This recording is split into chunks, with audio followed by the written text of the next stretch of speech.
Estoy hasta las narices de la Royal Navy, estoy harto de no cobrar, estoy harto de que los oficiales sean dioses intocables en la tierra y ahora van a dar por el saco. Yo me piro. Pues te bajas a la bodega y quiero que cojas un sable, un mosquete o una pistola y que te subas a bordo. Porque aquí cada uno tiene sus armas.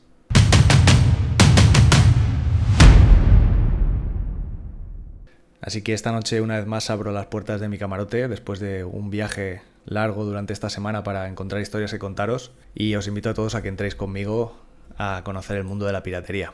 Del mundo de la piratería, el momento más famoso es el llamado Siglo de Oro, que transcurrió entre 1650 hasta 1730, no fue un siglo entero, fueron unos 80 años, con un periodo anterior y un periodo posterior donde los piratas también estuvieron bastante activos, pero ya se les estaba machacando bastante más. Y la Royal Navy, entre otras, consiguió asentarse en el Caribe y en otros puntos y tener una presencia suficiente para evitar que llevaran a cabo sus tropelías por las aguas que pertenecían a distintas coronas, no solo a la inglesa. Si bien es cierto que hoy voy a centrarme un poco más en lo que era la corona inglesa, en la Royal Navy y en los piratas ingleses, porque fueron los más prolíficos y fueron los más...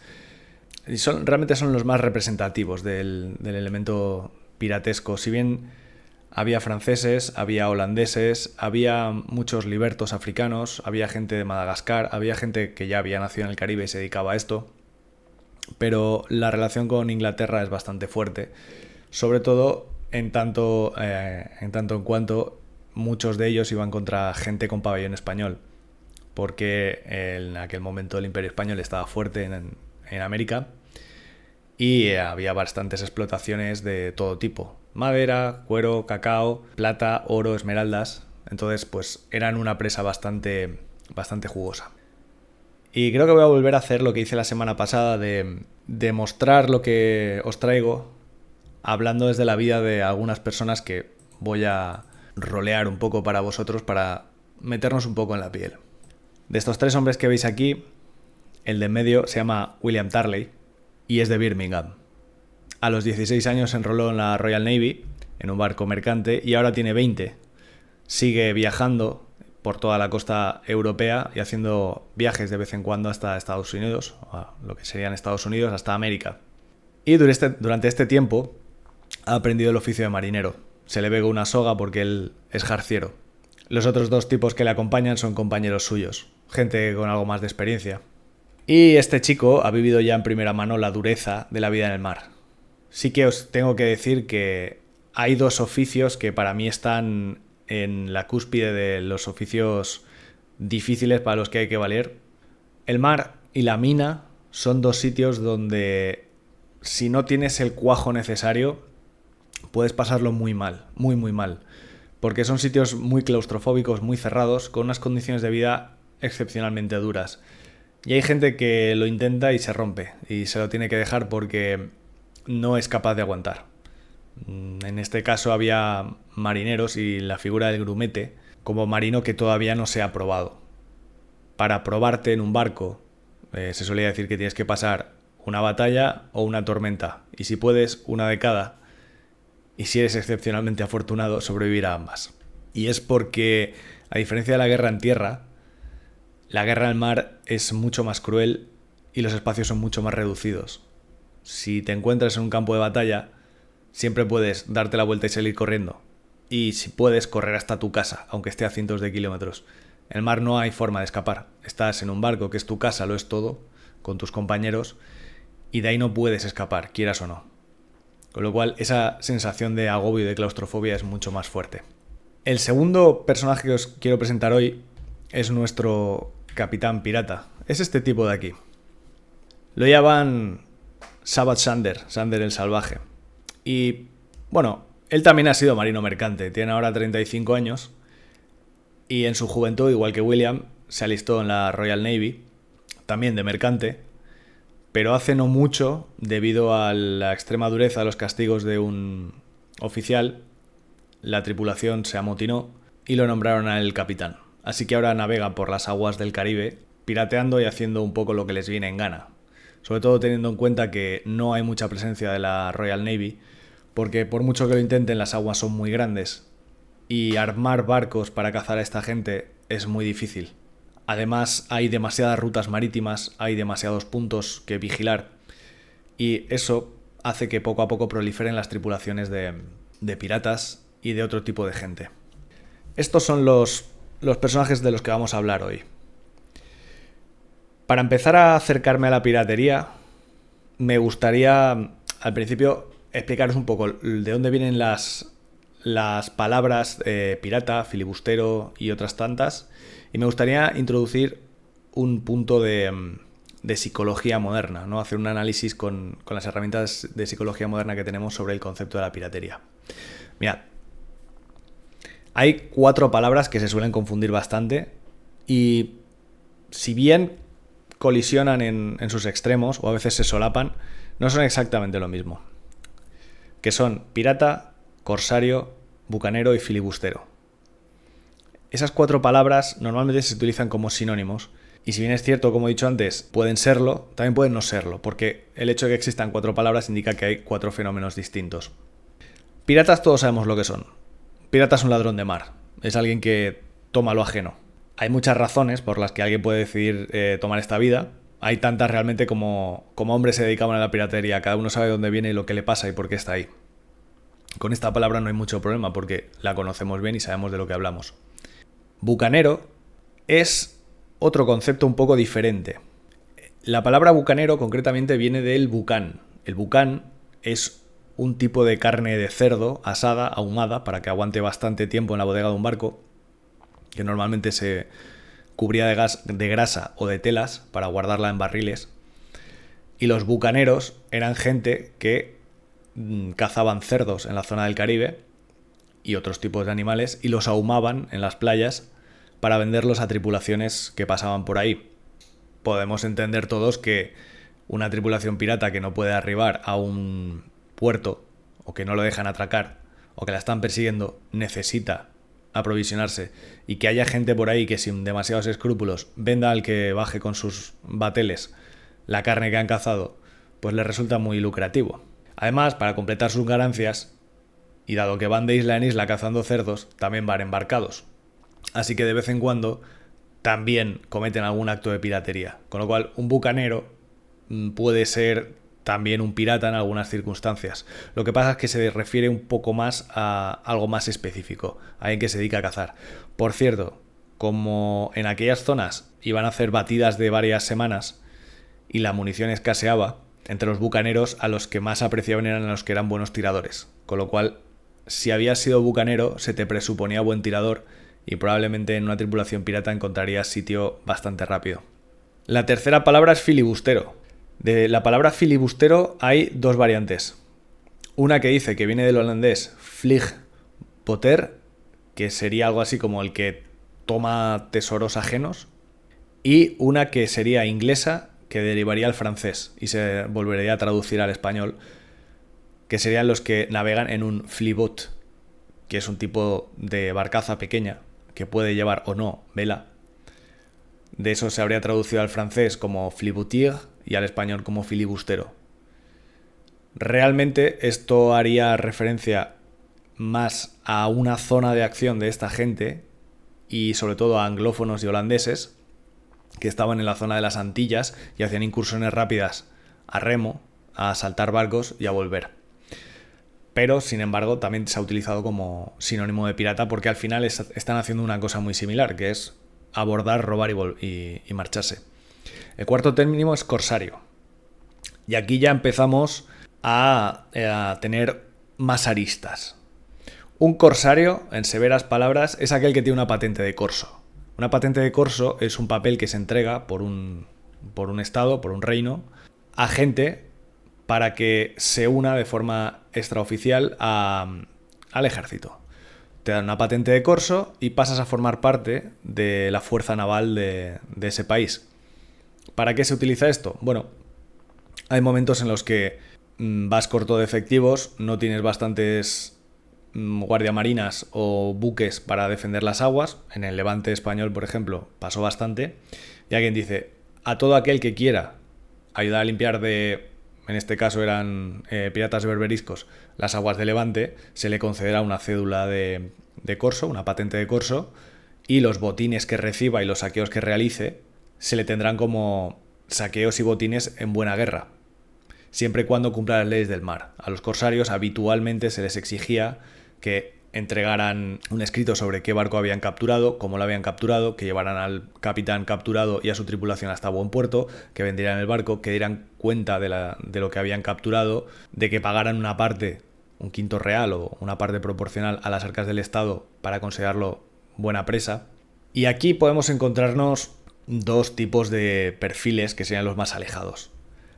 Aquel que viene de ser un hombre de bien, un marinero de la marina, que decide puntualmente, siendo fiel a su rey, alistarse en un barco corsario y de decir, no, yo soy un tío decente, yo no soy un pirata, yo no soy un ladrón, yo soy una persona que ejerce el oficio de la marinería y puntualmente, como tengo aptitudes militares y tengo el valor suficiente, me alisto en un barco corsario para ayudar a limpiar las aguas de mi nación. Y por el otro lado, tendríamos a piratas que en tiempo de guerra, para que no les toquen mucho las narices, aceptaron una cédula una patente de corso, una cédula del rey, para seguir pirateando, pero exceptuando algunas banderas, ¿no? Si me da una patente de corso el rey de Inglaterra, pues bueno, no asalto barcos ingleses o no reconozco que he asaltado barcos ingleses, porque esa es otra. Aquí ni hay WhatsApp, ni se nos puede geolocalizar, ni nada. Y si no dejo supervivientes, nadie sabe qué ha pasado con ese barco. Esa es otra que también ha pasado bastantes veces, que, bueno, yo me pongo una bandera francesa, no digo quién soy, me cargo al barco que me interese y si te he visto no me acuerdo. Esas son las 4 palabras que quería dejar claras porque me parece relevante sobre el concepto de la piratería. Lo siguiente de lo que quería hablar era sobre por qué alguien se hace pirata. Bueno, no quiero enfangarme demasiado en este tema porque tampoco quiero profundizar en exceso, pero me parece interesante acudir a la teoría de la anomia de Merton. Esto os va a sonar súper pedante y rimbombante. Es una teoría muy sencilla que dice que la anomia surge en algunos individuos cuando hay un desequilibrio entre lo que se considera el éxito en una sociedad y lo que la sociedad te da para llegar a ese éxito. Entonces, entre todos los perfiles que hace Merton, nos interesa el perfil del innovador. El innovador quiere llegar a triunfar en su sociedad. ¿Qué marino no quiere volver con dinero a casa? ¿Qué marino no quiere, pues eso, ganarse la vida con solvencia, llegar con un buen jornal en el bolsillo?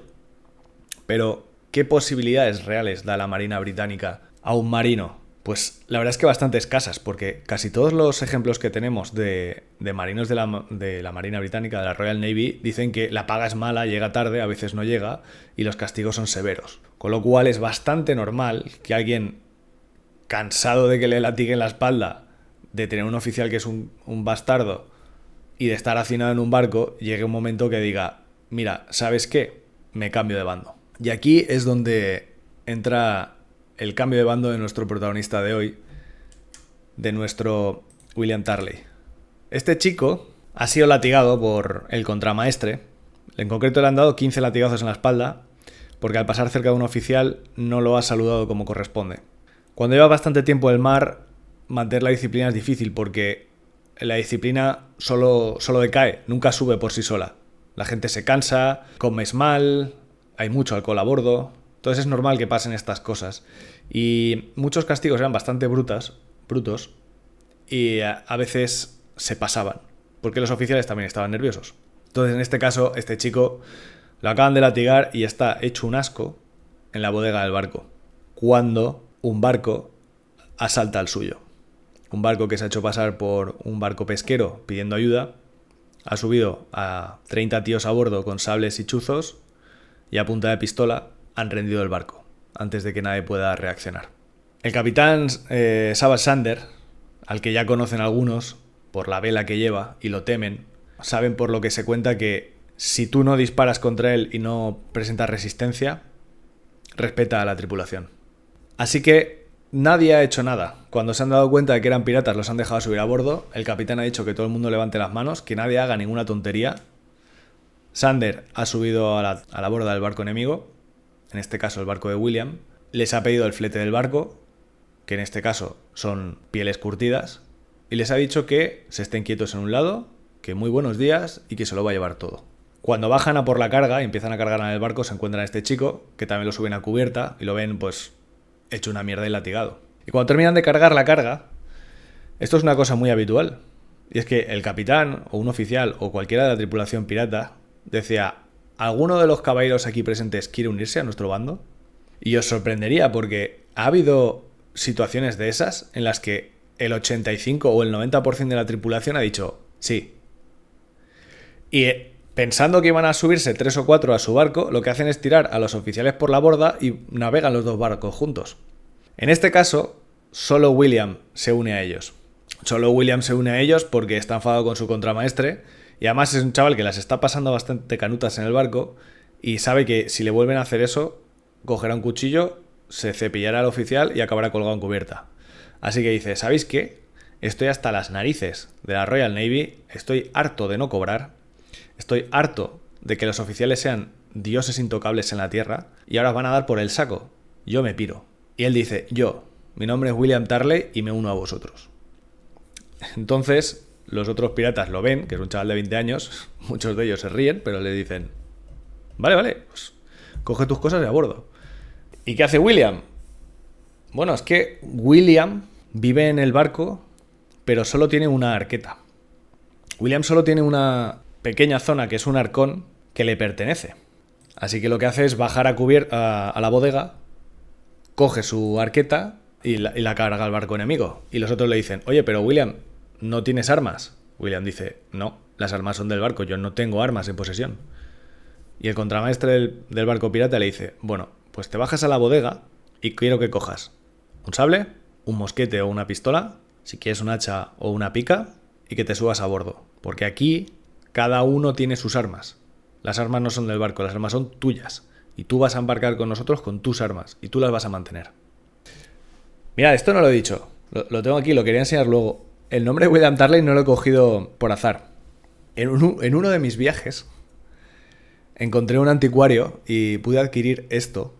Es una de las piezas a las que más cariño le tengo, que es una pinta de peltre de la Royal Navy. Y es muy curiosa porque, no sé si se verá bien, tiene los ahí cincelados en el lateral, se ven aquí, los números con los que se enroló el marino y el sello de los barcos, y por abajo viene el nombre del chaval que pone William Tarley, Birmingham. O sea que esto es una pieza, esta es ya del siglo XIX, pero la guardo con mucho cariño, así que he decidido que nuestro protagonista de hoy va a ser William Tarley, de Birmingham. Bueno, deciros que, para que os hagáis una idea, la vida de un marino, iba a decir del siglo XVIII, pero desde hacía mucho tiempo atrás. La semana pasada hablamos de los vikingos que viajaban sobre una arqueta. La vida del marino tiene que caber aquí. Ahí va todo. Es un cofre no demasiado grande, pero si piensas que a lo mejor pasas 3 meses fuera de casa, 4 o 5 meses fuera de casa, ahí tienes que llevarlo todo. Ahí tienes que llevar 3 o 4 camisas y 3 o 4 calzones, 2 o 3 pares de calcetines. Ahí guardarás tus zapatos y unas alpargatas para las batallas, porque si hay pelea se combate descalzo o con alpargatas. Ahí tienes que llevar tu plato y tu jarra. Ahí tienes que llevar tu navaja, sombreros y gorros, la ropa de bonito, las herramientas que creas que necesites. Si tienes un oficio a bordo, si eres barbero o quieres embarcar una navaja de afeitar para cobrarles algo a tus compañeros por afeitarlos, lo tienes que llevar ahí. Ahí tiene que caberte todo. La crema solar que lleves, que luego hablaremos de ella, agujas, hilo para hacer remiendos, botones, todo lo que puedas llegar a necesitar tiene que caberte en este arcón. Cuando William descarga este arcón, también le dicen que tiene que descargar las armas. En este caso, William se lleva un hacha del barco, luego hablaremos del armamento, su navaja de marino, que es un filo para uso diario y que, si os fijáis detrás, tiene un pincho muy útil para coser velas y para hacer agujeros en cuero, un puñal que compró en un puerto y, como le han dicho, roba un mosquete y se lleva una pica. Esto se llama chuzo. Es lo que dicen cuando llueven chuzos de punta, pues a esto se refieren. Esto es una media pica naval, que son más cortas que las picas de tierra porque en el mar no puedes combatir con una pica, pero sí que utilizaban lanzas para repeler abordajes. Así que este es el armamento con el que desembarca William y se une al barco de Sander. Cuando William desembarca en el barco pirata, le asignan un compañero. Le asignan un compañero y le dicen: igual que en la marina, aquí este hombre es tu binomio. Vais juntos en todo. Trabajáis juntos, dormís juntos, coméis juntos, lo hacéis todo juntos. Él va a ser tu maestro en lo que se refiere a piratería y él te va a enseñar cómo funciona el barco, te va a enseñar cómo funcionan las cosas por aquí, te va a poner al día de todo, te va a ayudar a integrarte y con él vas a aprender a pelear, a combatir cuál es tu sitio en el barco y él te va a evaluar, va a decirnos a los demás qué clase de hombre eres y si te mereces que te peguemos un tiro y te tenemos por la borda, si eres un manta que no sabe hacer nada y te tenemos que bajar en un puerto, o si eres un tío que de verdad quiere estar aquí, porque hasta hace 20 minutos eras un tío de la Royal Navy y tú has dicho que te querías ir, pero no sabemos por qué te querías ir, si es porque quieres estar aquí o porque no quieres estar ahí. Esa razón no nos interesa, nosotros queremos que estés aquí, queremos que estés con nosotros.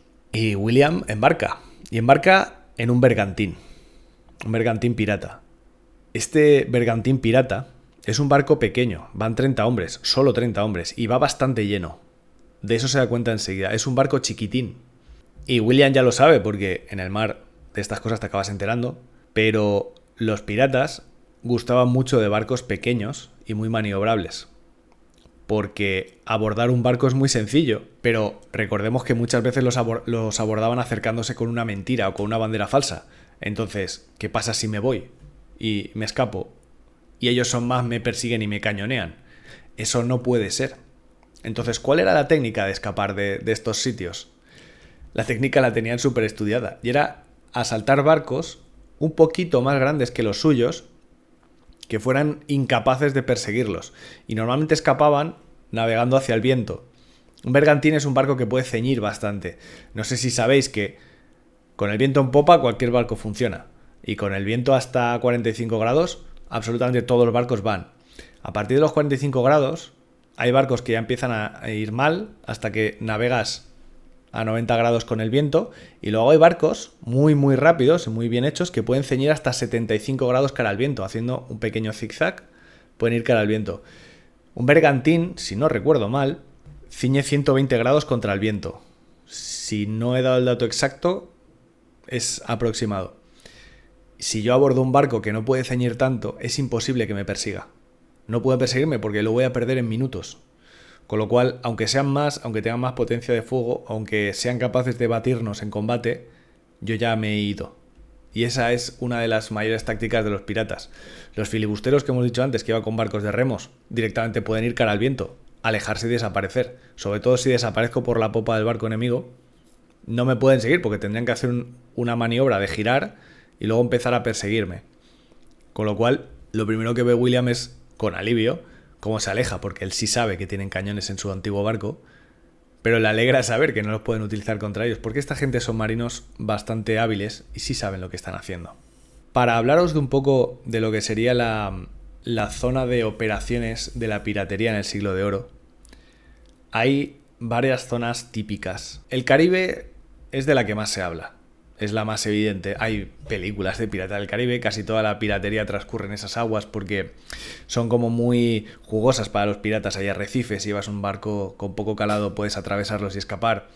Hay un montón de islas, se cuentan leyendas, hay culturas precolombinas y para hacer una película es muy jugoso sacar ahí un templo maya antiguo. Pero no se habla tanto de las Antillas ni de Madagascar, ni se habla tanto de la zona de la India, donde también había mucha piratería, o por ejemplo de la zona entre China y Japón y todo el archipiélago de Taiwán bajando hasta Australia, donde hay muchísimas islas pequeñas y navegar entre ellas es muy sencillo. Por lo tanto, hay mucho comercio, lo que significa que hay muchas presas para capturar. Así que esos sitios, de los que tampoco se habla tanto, eran sitios donde había muchísimos piratas queriendo ir a esas aguas a navegarlas para sacarse un jornal, vamos a decirlo. Y deciros que con el tema de la piratería hay otra cosa que también se ha dicho mucho y bueno, todos conocemos, ¿no? Las típicas banderas negras. Ahora estoy haciendo un repaso como más general de la piratería, luego voy a ir más a la vida a bordo y la muerte a bordo. Las banderas piratas sí que se conservan banderas piratas. Sí que se han capturado algunos barcos y se conservan banderas piratas. Esto es una bandera negra con una calavera y 2 tibias cruzadas. Esta es la bandera pirata por excelencia. Fijaos que es así como las hacían, y estas cosas son bastante grandes. Estas piezas suelen medir 2 metros por 3 por 2, algo así. Son banderas bastante grandes para que se vean desde lejos.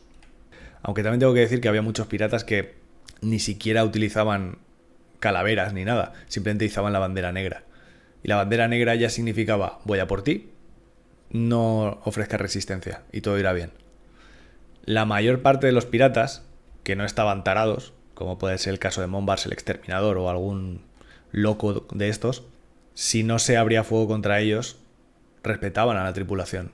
Y normalmente era exactamente lo que buscaban, que no hubiera pelea. Pillar a la gente desprevenida, con las armas en la mano y decir: ¿ya? ¿Nos rendimos? Vale, me lo voy a llevar todo, sentados ahí, y yo cuando termine os doy las buenas tardes y me voy. Pero también había otra bandera, que no era la negra, que era la bandera roja. La bandera roja también la utilizaban. Muchos lo utilizaron indistintamente, pero la mayoría, los que sabían lo que significaba, la utilizaban para decir: voy a por ti y no va a haber piedad. No va a haber piedad con vosotros. Voy a derramar sangre. El nombre de Jolly Roger no se sabe exactamente de dónde viene. Se piensa que viene del francés Joli Rouge, rojo bonito. También dicen que viene de Old Roger, que era una de las formas en las que llamaban al diablo. No se sabe de dónde viene el nombre de Jolly Roger. No hay ningún papel que lo ponga. Nadie dice: llamamos a nuestra bandera Jolly Roger porque el francés Jolly Roger... No... O sea, sí, lo podemos suponer y se parece bastante, pero no hay una forma de afirmarlo categóricamente. Pero sí se sabe que probablemente sea una conjunción de ambas cosas. En este caso también vemos que hay una calavera con 2 tibias cruzadas. Cada pirata tenía la potestad de hacer la bandera a su gusto. Nadie les iba a decir nada. Había piratas que brindaban con la muerte en sus banderas, había piratas que pisaban cabezas de gobernadores en sus banderas, había otros que tenían corazones atravesados por lanzas, siempre haciendo alegorías hacia la muerte y hacia el infortunio. Muchas de ellas además tenían una intención no solo disuasoria, sino que las utilizaban en lugares concretos para molestar a gente concreta, como fue el caso, por ejemplo, de Bartholomew Roberts, que tenía una bandera específica para ir por Barbados y la Martinica, en el que aparecía él pisando 2 cabezas y abajo había unas letras que decían que era la cabeza del gobernador de Barbados y la cabeza del gobernador de la Martinica, y esa la sacaba solo para ir por esas aguas y solo porque esos tíos le habían molestado. Esa me parece una historia muy chula. Luego tenía otra bandera. Con el tiempo hay algunos que la han ido cambiando y han abandonado unas para cambiar los símbolos. Y probablemente lo único que querían, aparte de hinchar su ego y de decir: esta es mi bandera, era que la gente los reconociera, porque probablemente también hubiera mucha gente que no respetaba del todo a las tripulaciones. Y los que sí lo hacían querían que se supiera quiénes eran. Tú quieres saber que el tío que te está abordando tiene fama de que si te rindes no te va a hacer nada. Porque si no tengo yo esa fama, si no la cultivo, y la gente a la que voy a asaltar se asusta y piensan que les voy a matar aunque se rindan, entonces no se van a rendir y voy a tener un problema. Entonces, si lo que quiero es que no haya combate, me interesa que mi bandera tenga, entre comillas, buena fama. Fama de ser un tipo legal, de tener una tripulación más o menos centrada y decente, de que aunque te asusten un poco con el cuchillo, no te van a hacer nada de verdad y vamos a robarte lo que lleves a bordo, pero no... ¿Vale? Respetamos a la gente. Hay casos incluso de capitanes pirata que invitan, como el caso de Bartholomew Roberts, invitan al otro capitán a su navío y le sirven té. Porque en el caso de Bartholomew era un tipo, vamos a decir, más o menos culto, era un tipo más o menos elegante que despreciaba el alcohol y que quería dar una imagen de ser alguien cabal, con el que se podía hablar y que gobernaba una tripulación de tarados, pero él no era así. Y a él le gustaba que se tuviera esa imagen de él, por lo tanto, intentaba cultivar una imagen de persona decente. Y por último, con el tema de las banderas, deciros que una de las tácticas más habituales, como he dicho, era hacerte pasar por un barco que no eras. En el caso que nos ocupa, para asaltar el barco de Tarley, utilizar una bandera del mismo pabellón, una bandera inglesa, pero muchos llevaban banderas a bordo francesas, españolas, holandesas, llevaban a bordo banderas de todo tipo porque les podían venir muy bien en cualquier momento para hacerte pasar por un barco cualquiera, por un pesquero, por unos chicos que llevan una carga a nombre de no sé quién. Y eso normalmente solía colar porque las tripulaciones eran bastante mixtas. Podías encontrarte tripulaciones con un capitán inglés, con unos oficiales ingleses, que tuvieran holandeses, franceses, ingleses, galeses, irlandeses. También se dice que hasta el 30% de las tripulaciones aproximadamente eran de esclavos libertos, con lo cual también te encontrabas gente de África, cimarrones, esclavos fugados o esclavos liberados, y tenías ahí un batiburrillo. También había españoles y portugueses que habían abandonado su vida y se habían unido al bando de la piratería, incluso con ingleses, y asaltaban barcos españoles. Había muchos que se iban enfadados de lo que les había pasado en el Imperio Español y querían venganza, o simplemente tenían información de por dónde pasaban la ruta de comercio y decían, oye, ¿os interesa esto? Porque yo sé por dónde pasan los barcos de mi imperio y si me aceptáis en la tripulación podemos enriquecernos todos asaltando esos barcos. También se ha teorizado mucho en estudios que se ha hecho, por ejemplo, sobre los tercios españoles, que había mucha gente que lo que hacía era intentar escapar de casa por padres abusivos que utilizaban en exceso la violencia con sus hijos, o hijos segundos, o chavales que no cumplían las expectativas de su padre y se enrolaban en la marina, y eran gente que había crecido con palizas constantes y al encontrarte con un contramaestre que también era cruel, colapsaban y decían, mira, sabes que no hay sitio para mí en este mundo, así que lo voy a conseguir con un sable en la mano.